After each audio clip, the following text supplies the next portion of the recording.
Assalamualaikum warahmatullahi wabarakatuh. Puja dan puji syukur hadirat Allah Subhanahu wa Ta'ala. Pada kesempatan kali ini masih bisa bertemu dan diberikan rahmat dan hidayah oleh Allah Subhanahu wa Ta'ala. Pada kesempatan yang berbahagia ini, saya akan memberikan sebuah tausiah untuk kita semua dengan yang berjudul yaitu macam-macam dari dosa besar. Nah, pada setiap manusia pada dasarnya pernah melakukan kesalahan dosa, akan tetapi perlu diketahui bahwa dosa terbagi menjadi dua jenis, yaitu dosa besar dan dosa kecil. Saat seseorang melakukan dosa besar secara sengaja, maka ia harus bertaubat terlebih dahulu agar bisa diampuni oleh Allah Subhanahu wa Ta'ala. Karena itu, penting mengetahui apa saja yang tergolong dosa besar, sehingga kita akan lebih berhati-hati terhadap apa yang kita lakukan. Berikut ini adalah beberapa jenis yang termasuk ke dalam dosa besar. Yang pertama yaitu syirik atau menyekutukan Allah. Dalam surat An-Nisa ayat 48 disebutkan bahwa Allah mengampuni dosa selain syirik. Artinya, syirik merupakan dosa yang serius. Bahkan dalam surat Al-Maidah ayat 72 disebutkan bahwa orang yang melakukan syirik haram masuk surga. Yang kedua yaitu berputus asa dari rahmat Allah. Di surat Yusuf ayat ke-87 Allah berfirman bahwa hanya orang kafir saja yang berputus asa dari rahmat Allah. Mengharap rahmat Allah sendiri merupakan bagian dari keimanan seseorang kepada Allah. Saat seseorang berputus asa dari rahmat Allah, maka artinya ia ragu bahwa Allah akan menjaga dan menjawab doa hambanya. Yang ketiga, merasa aman dari ancaman Allah. Allah memang Maha Pengampun dan akan memaafkan setiap kesalahan hambanya. Akan tetapi bukan berarti hal ini bisa menjadikan kita abai dan merasa aman dari ancaman Allah. Justru saat seseorang merasa aman dari ancaman Allah itu sendiri, maka ia termasuk ke dalam orang-orang yang merugi. Yang keempat yaitu durhaka kepada orang tua. Orang yang durhaka kepada orang tua disebut orang yang sombong dan celaka. Orang tua merupakan alasan mengapa seseorang bisa lahir ke dunia. Namun lebih dari itu, seseorang taat pada orang tua adalah karena ia taat kepada Allah dan sebagai bentuk mengikuti perintah Allah. Yang kelima, yaitu membunuh.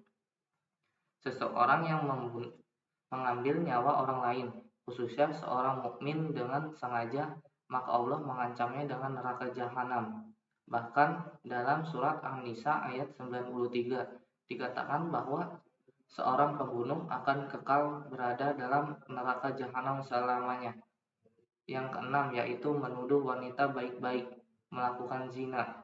Islam sangat menghormati nama baik seseorang. Bahkan dalam surat An-Nur ayat ke-23 Allah berfirman bahwa orang yang menuduh perempuan baik-baik melakukan zina akan mendapatkan laknat. Bukan hanya di akhirat saja, tapi juga di dunia. Bahkan orang tersebut juga akan mendapatkan azab yang besar. Yang ketujuh yaitu memakan riba. Riba bukan hanya merugikan orang-orang yang terlibat di dalam saja. Lebih dari itu, riba juga dapat merugikan banyak orang, bahkan orang-orang yang tidak berkaitan secara langsung. Karena itu, Islam dengan tegas melarang segala bentuk riba dan memakan harta hasil riba. Yang kedelapan yaitu lari dari medan pertempuran. Saat seseorang muslim berada di medan pertempuran, maka haram baginya untuk mundur atau lari dari medan pertempuran, kecuali jika mundur tersebut merupakan bagian dari strategi perang atau bertujuan untuk menyusun siasat kembali. Yang kesembilan yaitu memakan harta anak yatim. Bukan hanya harta riba, Islam sangat melarang pemeluknya memakan setiap harta yang bukan merupakan haknya, termasuk harta anak yatim, baik yang berada di bawah asuhannya secara langsung ataupun tidak. Hukum mengenai hal ini bisa ditemukan dalam surat An-Nisa ayat ke-10. Yang ke-10 yaitu berbuat zina. Zina merupakan perbuatan keji yang besar dosanya. Hal ini karena akibat dari perzinahan tersebut bisa memberikan dampak yang luas, bahkan merusak tatanan sosial yang seharusnya rapi. Jika dari zina tersebut menghasilkan anak, maka anak tersebut akan sulit diketahui nasabnya. Selain berkaitan dengan sosial dan pernikahannya, hal ini juga berkaitan dengan hak waris dan hukum-hukum lain yang berkaitan dengan nasab atau keturunan. Yang ke-11 yaitu sihir. Tukang sihir adalah orang yang kafir. Menggunakan sihir atau ilmu hitam adalah dosa besar. Setan mengajarkan sihir kepada manusia agar manusia menjadi musyrik. Guna-guna, pelet, dan sejenisnya adalah perbuatan yang sesat. Allah Shallallahu Alaihi Wasallam berfirman, akan tetapi setan-setan itulah yang kafir. Mereka mengajarkan sihir kepada manusia. Quran Surat Al-Baqarah ayat 102. Yang ke-12 yaitu meninggalkan sholat. Orang yang meninggalkan sholat adalah orang yang lalai dan meremehkan sholat. Mereka menyia-nyiakan sholat dan mengakhirkannya di waktu yang seharusnya. Balasan bagi orang-orang tersebut adalah lembah terdalam di neraka jahanam. Allah Shallallahu Alaihi Wasallam berfirman, maka celakalah bagi orang-orang yang sholat yang lupa akan sholatnya. Al-Ma'un ayat 4-5. Yang ke-13 yaitu tidak membayar zakat. Orang yang tidak membayar zakat dan kikir akan disiksa di neraka. Harta yang disimpannya di dunia akan digunakan untuk menyiksanya dengan amat pedih di neraka jahanam. Allah Shallallahu Alaihi Wasallam berfirman, dan kecelakaan yang besarlah bagi orang-orang yang mempersekutukannya dan orang-orang yang tidak menunaikan zakat. Quran Surat Al-Fussilat ayat 6-7. Yang selanjutnya yaitu cara-cara menjauhi dosa besar dalam kehidupan sehari-hari.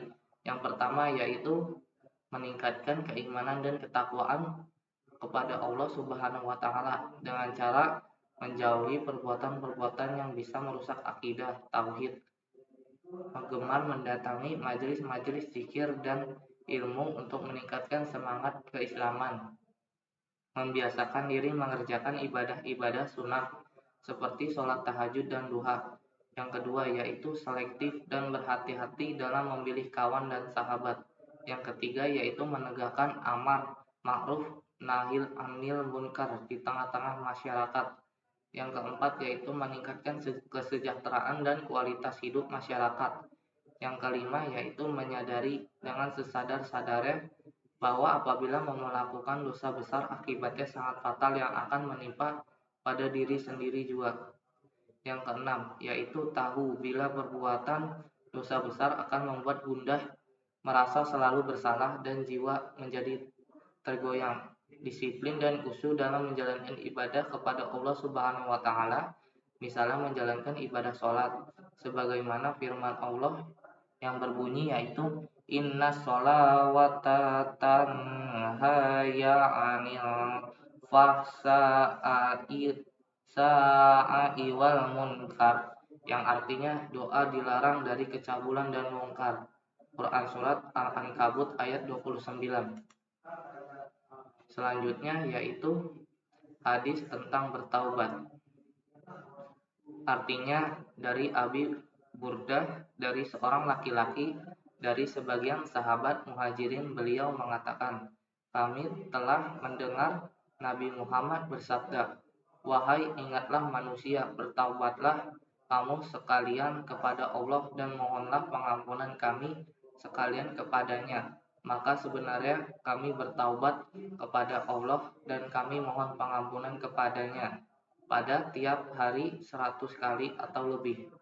Firman Allah Sallallahu Alaihi Wasallam berfirman yaitu, ya ayyuhallazina amanu tubu ilayya Allah taubatan nasuha asa ya rabbukum an yukaffiru ankum sayyi'atikum wa yudkhilakum jannatin tajri min tahtihal anharu yauma la yukhzillahun nabiyyu wallazina amanu ma'ahu nuruhum baina aydihim wa bi aimanihim yaquluna rabbana utmim lana nurana waghfir lana innaka ala kulli syai'in qadir, yang artinya, hai orang-orang yang beriman, hidupkan kepada Allah dengan bertobatan yang tulus, mungkin Tuhan akan menebus dari Anda dosa-dosamu dan memasukkan kamu ke garden di mana sungai-sungai pada Tuhan tidak mengecewakan Nabi dan orang-orang yang percaya dengan Dia.